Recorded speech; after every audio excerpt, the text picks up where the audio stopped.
Segundo o governo da Ucrânia, Zelensky, a Europa precisa de forças armadas para a própria defesa.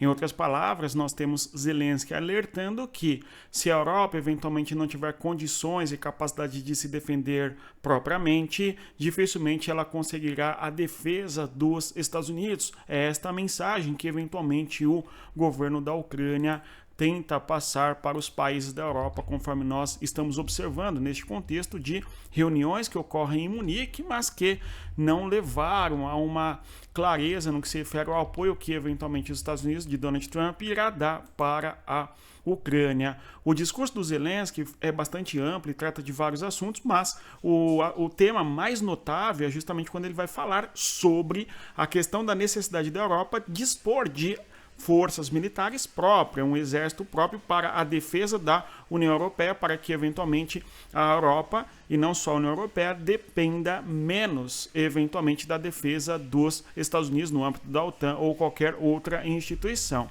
Pessoal, hoje é dia 15 de fevereiro de 2025.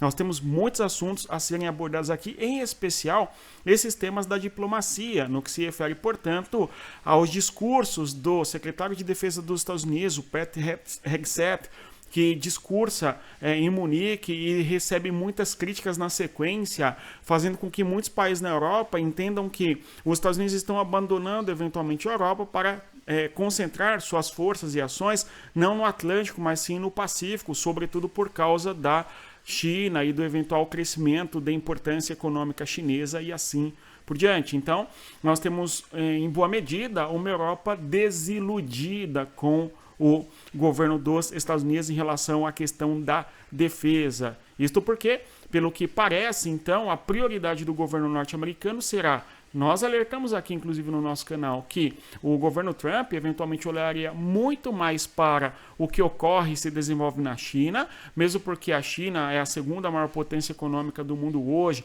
e, de certa maneira, desafia aí a posição dos Estados Unidos em alguns aspectos tecnológicos, ou mesmo conforme o PIB, PPC e assim por diante. Então, a maior prioridade para a questão geopolítica dos Estados Unidos seria a China e não eventualmente a Europa, e muito menos ainda a Ucrânia. Pelo menos é esta uma possível conclusão que nós temos após os encontros aqui, ou melhor, o encontro que houve em Munique, onde os chefes de Estado discutiram, debateram os mais variados temas, em especial a guerra entre Rússia e Ucrânia. Antes de avançar, um longo comentário aqui, né, gente, para tentarmos compreender o que aconteceu, uma conferência de fôlego envolvendo diversas ações políticas e evidenciando ali no fim e ficando claro para a Ucrânia que ela precisa buscar outros meios de autodefesa e junto com a Europa e não dependa mais tanto assim dos Estados Unidos, eventualmente do apoio do governo norte-americano. Mais uma vez reitero para deixar o like e se inscrever no nosso canal e avancemos. Então, apesar dos discursos e encontros que nós tivemos em Munique, a guerra segue a todo vapor, em boa medida, com a Ucrânia buscando fazer ataques contra o território russo e, conforme nós vimos, os drones da Ucrânia chegam às regiões russas de Kaluga, Rostov, Belgorod e também a região de Volgogrado. Então, a Ucrânia busca atingir diversas regiões no fronte de guerra, em especial dentro do território da Rússia, conforme nós podemos até observar aqui neste mapa.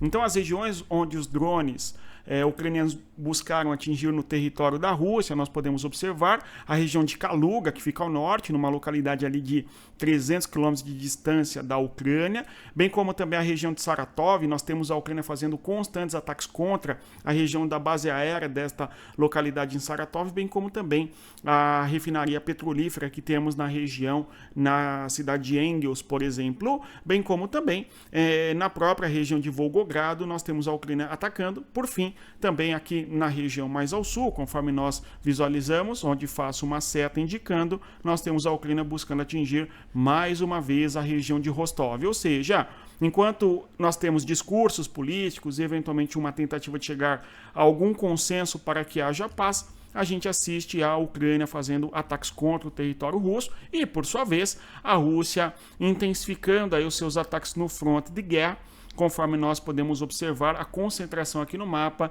daqueles 1.000 quilômetros, claro, de fronte de guerra no território ucraniano e a Rússia buscando avançar. Nós temos certamente que a Rússia busca avançar nas regiões de Pokrovsk, que é a principal região no Donbás hoje, onde nós estamos assistindo os confrontos entre Rússia e Ucrânia. Além do mais, a Rússia fez um ataque com 70 drones contra o território da Ucrânia e atingiu ali algumas regiões, inclusive, infelizmente, trazendo vítimas civis. E, claro, nós tivemos também a Rússia buscando atingir a infraestrutura da Ucrânia energética nas regiões do fronte de guerra. 33 drones russos foram abatidos no dia de hoje pelo sistema de defesa antiaéreo da Ucrânia. A guerra, então, conforme nós mencionamos, continua pesada.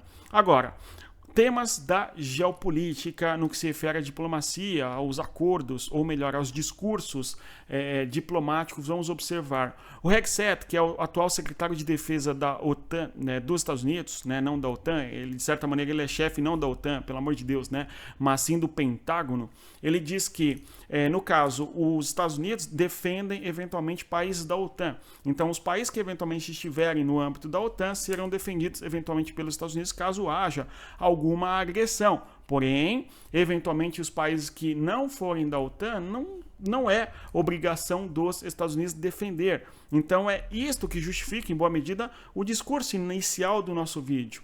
Tá? Onde a perspectiva do governo dos Estados Unidos agora é de que a prioridade norte-americana é defender eventualmente o compromisso que existe no âmbito militar da OTAN e não exatamente defender países que não estejam no escopo da OTAN, e a Ucrânia se inclui justamente aí. Ou seja, a Ucrânia não faz parte da OTAN, portanto, não é obrigação militar norte-americana eventualmente defender o território da Ucrânia contra, seja lá quem for que a Ucrânia esteja lutando. Este é o ponto aí que a administração dos Estados Unidos deixa claro, tá certo? A mudança em relação ao governo Biden, não é?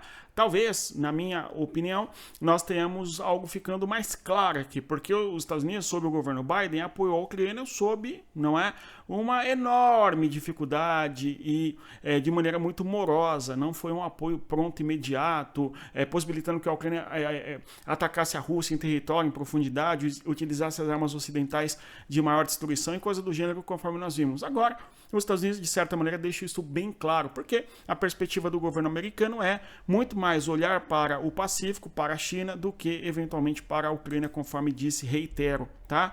Vamos até observar.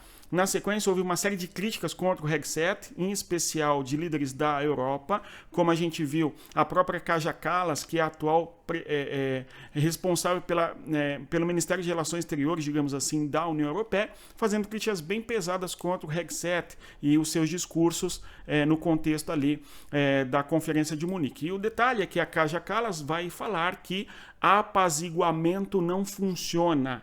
Ou seja, existe uma associação entre a guerra da Rússia e da Ucrânia hoje, mais uma vez, sendo feita ao que ocorreu no contexto da Segunda Guerra Mundial, quando Kaja Kallas, que é a responsável pela diplomacia na União Europeia, diz que apaziguamento não funciona. Em crítica ao governo aí do Trump, em especial ao discurso do Hegseth, ela está dizendo que a Rússia não irá parar na Ucrânia, assim como a Alemanha não parou no território da Tchecoslováquia, conforme nós sabemos, e entrou também na Polônia na sequência, conforme nós observamos ao longo da Segunda Guerra Mundial. Então, a gente vê uma crise entre os Estados Unidos e a Europa, uma crise entre os dois lados do Oceano Atlântico. E é por isso, portanto, que no contexto do discurso do Zelensky, ele vai dizer que a Europa precisa das próprias forças armadas. É tão importante o que o Zelensky disse que eu faço até questão de que nós observemos o trecho do Zelensky no momento em que ele fala estas coisas. Tudo bem? Na Conferência de Munique. A Conferência de Munique está, portanto, sendo assistida pelas principais potências econômicas e militares da Europa, junto com os Estados Unidos, e o Zelensky vem e nos diz essa, não é? De que a Europa precisa, caso queira se defender, da própria capacidade militar de defesa, conforme eu vou projetar aqui para nós observarmos o trecho em que o Zelensky diz o que disse. observando aí no vídeo. Vou dar play para que nós observemos, até aumento a tela para nós vermos precisamente o que Zelensky disse e vejamos. Not us, then who will stop them? Really? Let's be honest, now we can't rule out the possibility that America might say no to Europe on issues that threaten it. Many leaders have talked about Europe that needs its own military, an army of Europe. And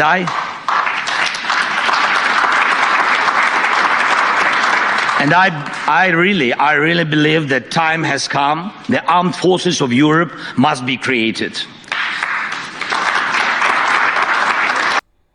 Então, conforme o Zelensky nos disse, quem deterá eventualmente a Rússia? Chegou a hora da Ucrânia, ou melhor, da Europa, ter a própria força armada, o próprio exército, conforme nós vimos no discurso do Zelensky, um discurso bastante duro em relação ao modo como a Europa deve se comportar daqui para frente, porque o apoio dos Estados Unidos pode não mais existir. Isto é claro no discurso do Zelensky. Ele alerta, portanto, esta possibilidade do distanciamento dos Estados Unidos em relação ao apoio que os Estados Unidos deram para a Ucrânia ao longo dos últimos 80 anos, após a Segunda Guerra Mundial. Eu até separei aqui o trecho, eventualmente, do Zelensky. Ontem, aqui em Munique, o vice-presidente americano foi muito claro. Estamos chegando ao fim de várias décadas de boas relações entre os Estados Unidos e a Europa. Aí vocês veem destacado o trecho do Zelensky, tá? E diz ali ainda, de agora em diante, as coisas serão diferentes e a Europa deverá se adaptar. Sejamos honestos. Não podemos descartar a possibilidade de os Estados Unidos dizerem não à Europa em questões que a ameaçam. Tá claro, então, o que o Zelensky disse? Agora, a gente tem uma disputa política no entorno da ajuda que os Estados Unidos darão ou não para a Ucrânia. O que nós temos o Pete Hegseth falando, que é o secretário de defesa dos Estados Unidos, de que os Estados Unidos irão apoiar a OTAN e a OTAN militarmente, mas não os países que estão fora da OTAN, conforme eu mencionei há pouquinho. Então, a Ucrânia não faz parte da OTAN. Então, é esta a visão que os Estados Unidos eventualmente estão trazendo para a mesa de debate e negociações no atual cenário. A situação ficou bastante tensa e crítica, no meu entendimento, que o governo da França, o Macron, né, vai discutir e buscar articular um encontro informal em Paris nos próximos dias para discutir justamente a questão da Ucrânia. Para Macron, apenas a Ucrânia, e Zelensky pode falar pela Ucrânia. Ou seja, segundo o governo da França, os Estados Unidos não podem decidir pela Ucrânia e nem a China e nem a mesma a União Europeia. Agora, resta-nos saber, na prática, o que eventualmente a França e o Macron vão articular, tá certo? Para eventualmente forçarem que a Ucrânia seja responsável pela discussão da paz, caso haja uma discussão da paz nesse sentido. Agora, o ministro da Polônia, aliás, a Polônia é o principal país no contexto da Europa como um todo, que tem apoiado a Ucrânia, no meu entendimento, vai dizer o seguinte, a respeito de uma possível cúpula em Paris. Diz ali, o presidente Trump tem um método de operação que os russos chamam de reconhecimento pelo meio da batalha. Você pressiona e vê o que acontece. E então muda sua posição. Táticas não legítimas. E nós precisamos reagir, disse Sikorski. Então, o Radoslaw Sikorski, que é o ministro das Relações Exteriores polonês, dizendo que o Trump age dessa maneira. Ele pressiona e vê o que acontece. Se mudar, ele muda o cenário. Se não mudar, ele continua agindo, tá? E diz ainda, eu estou muito feliz que o presidente Macron tenha convocado nossos líderes para Paris amanhã. E espero que eles lidem com isso de uma forma muito séria, ou seja, as posições do Trump.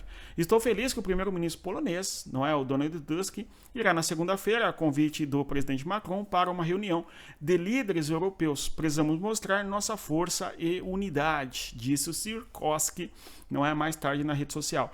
A credibilidade dos Estados Unidos depende de como a guerra acaba, diz ainda o Sikorski, conforme vimos. Advertiu o presidente Trump de que, se quiser ganhar o prêmio Nobel não é? No caso aí, a paz deve ser justa. Paz justa, nós já falamos aqui muitas vezes, segundo a concepção da Ucrânia, é a Ucrânia não perder seus territórios em qualquer mediação de paz e cessar-fogo com a Rússia nos próximos dias ou meses, ou seja lá quando for que esta guerra acabará. Então, nós temos uma Europa tomando consciência e ficando explícito um racha no Atlântico Norte.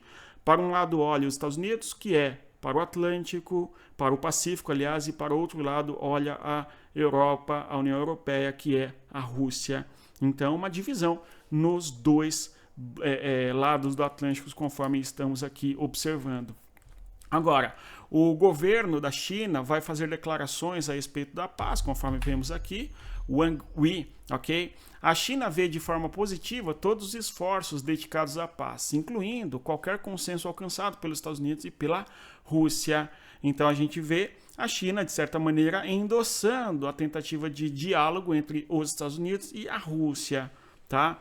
Como a guerra ocorre em solo europeu, é muito necessário que a Europa tenha um papel para a paz, para avaliar conjuntamente as causas da crise, encontrar um plano de trabalho de segurança equilibrado, efetivo e sustentável, e também obter a paz de longo prazo e a estabilidade na Europa. Aqui são palavras diplomáticas, né, gente?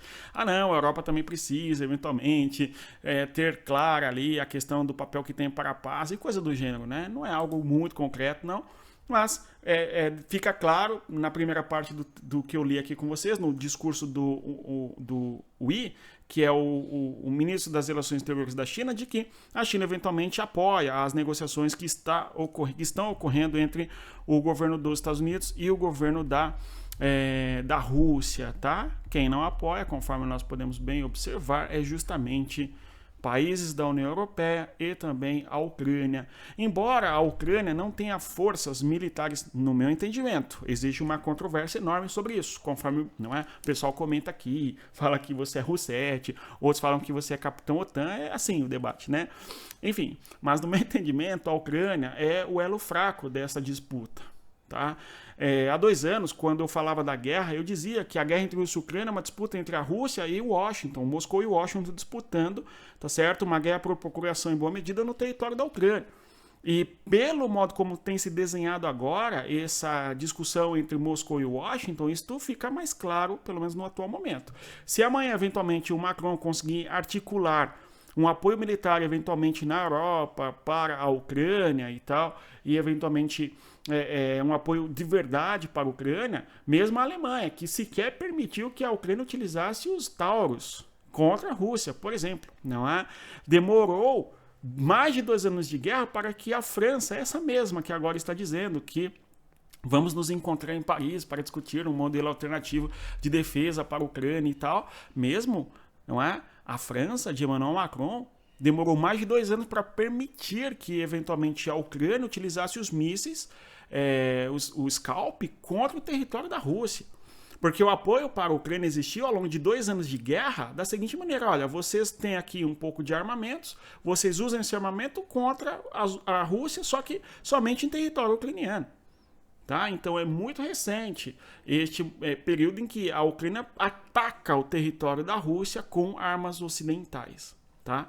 Porque vieram, não é, os apoios, os veículos blindados, e vieram depois os mísseis, e vieram depois o sistema de defesa aérea, depois o F-16, né? Mas nada disso podia ser utilizado contra o território russo, conforme nós observamos, sob o medo de que, eventualmente, a Rússia, a linha vermelha do Putin, utilizasse o artefato nuclear, conforme nós observamos no decurso desta guerra. A declaração conjunta, inclusive, do Zelensky com o vice-presidente dos Estados Unidos, o J.D. Vance, mostra, na minha interpretação também, o quanto a Ucrânia precisa bastante do apoio externo para se manter na guerra. É claro que o Zelensky, quando faz ali o seu discurso em Munique, é um discurso bem forte, alertando a Europa de que não, nós podemos talvez não conseguir contar com os Estados Unidos, então vamos ter as Forças Armadas da Europa e coisa do gênero, né? Mas aqui eu vou trazer o trecho da conversa final entre o Zelensky e o vice-primeiro e o vice-presidente dos Estados Unidos. Vejamos aí como que aconteceu. Basicamente, o vice-presidente J.D. Vance vai falar, tá? E o Zelensky vai apoiar, assinar embaixo, sem trazer ali as discordâncias reais que o Zelensky deve ter com a postura do governo dos Estados Unidos na guerra entre Rússia e Ucrânia. Vamos observar e vejam se a postura do Zelensky é confortável. Vejamos então aqui a mensagem do J.D. Vance. Well, good afternoon, everybody. We're, of course, happy to welcome the Ukrainian delegation led by President Zelensky. We had a number of fruitful conversations, a number of things for us to follow up and work on. And fundamentally, the goal is, as President Trump outlined it, we want the war to come to a close. We want the killing to stop, but we want to achieve a durable, lasting peace, not the kind of peace that's going to have Eastern Europe in conflict just a couple years down the road. So we had a number of good conversations about how we might accomplish that together, and certainly we'll have many more in the days, weeks, and months to come. President Zelensky. Thank you so much. Então a gente visualizou, tá certo? O J.D. Vance falando, tivemos conversas produtivas, vamos conversar nos próximos meses e tal. Ele fala a paz duradoura, né? Mas não mostrou garantias disso, que é eventualmente dispor armamentos pesados eventualmente para a Ucrânia se defender da Rússia. Esse é o ponto. E o Zelensky vai basicamente concordar com o que ele disse sem entrar em detalhes. Thank you very much. Very briefly, I think Vice President said everything and absolutely correct. We are very thankful for American support. President Trump, we have good conversation today. Our first meeting, not last, I'm sure, and really what we need to speak more, to work more, and to. O Zelensky fala nesse trecho aí, vocês podem ouvir, não é? Tivemos a primeira reunião, não a última, ou seja, ele está reiterando de que é necessário conversar mais, né? E por fim, ele fala mais uma vez a mesma coisa, falar mais sobre, agora ele traz uma mensagem importante, parar Putin. Prepare the plan, how to stop Putin and finish the war. We want peace very much, but we need real security guarantees.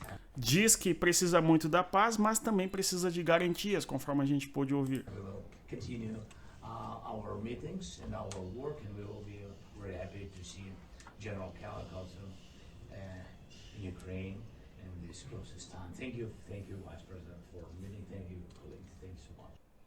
E por fim, o Zelensky também agradece a presença do Keith Kellogg, não é? Que é o enviado especial do governo norte-americano para a Ucrânia.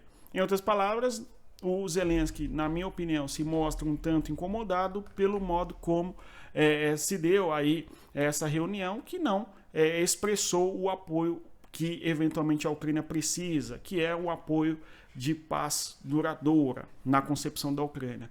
Vamos continuar acompanhando. Se você chegou até aqui, eu reitero, eu agradeço a presença, peço mais uma vez para você deixar o like e divulgar o nosso conteúdo. Bons estudos, respeito a geografia, até mais. Tchau, pessoal.